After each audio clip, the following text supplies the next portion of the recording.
দেখুন ভিডিওটি যেভাবে ইকন বাসের কাউন্টারে জালিয়াতি ধরা পড়লো। দেখুন ভিডিওটি। বিক্রি করেছেন আমাকে জজ শাস্তি দিবেন আপনারা দিতে পারেন 27 তারিখ কত বিক্রি করেছেন? দেখেন আপনারা 600 টাকা। হ্যাঁ 600 টাকা। তো আপনার 550 টাকার ভাড়ার জায়গায় 50 টাকা কি বেশি নিবেন না স্যার? বেশি কেন নিয়েছেন? নিবে? দেও দিয়ে ঘুরে বলেন। এত ঝগড়া তুমুল 50 টাকা ঝগড়া বেশি নিয়েছেন কিনা দিয়ে ঘুরে বলেন, গণমাধ্যমকে বলেন। স্যার 50 টাকা কি বেশি ম্যানেজার নিবেন? ওইখান সভাপতি। থেকে পুরো গাড়িটা খালি আসে স্যার।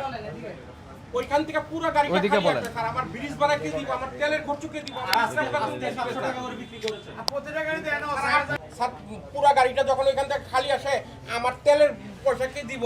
আমার স্টাফ বেতন কে দিব? আমার ব্রিজ খরচ কে দিব? স্যার আমি তো আপনার সাথেই মাত্রই দেখা হয়েছে আপনি আমাদের হয়রানি করছেন, অসুবিধা নাই, হয়রানি করেন। না না না স্যার আমি যত তো এক মিথ্যা মিনিট কথা বলবেন তত আমাদের ইনভেস্টিগেশন আরো অবশ্যই অবশ্যই স্যার অবশ্যই সত্য অবশ্যই কথা বললে ছোটখাটো একটা পেনাল্টি যেত শেষ হতো, কিন্তু অবশ্যই এখন স্যার। ছোটখাটো তো হবে না। না না স্যার আমি তো আপনার সাথে কোনো কিছু লুকাই নাই স্যার ওটা আমি কিন্তু প্রতিষ্ঠান বন্ধের আদেশ দেন আর না স্যার আপনি আপনি এই সাথে আটলাইনে যাবেন না নিয়েছেন, বাকি টাকা কি করবেন? বাকি টাকা এখন এই কাউন্টার থেকে নিছে কি এই কাউন্টার থেকে থেকে নিয়েছে। ওই বাকি টাকা ফেরত দেন ওনাদের।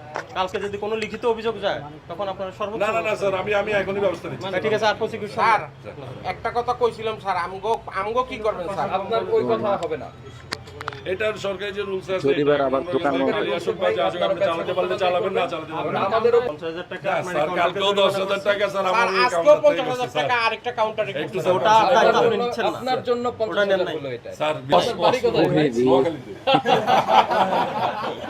অবশ্যই কমেন্ট করে আপনাদের মতামত জানাবেন।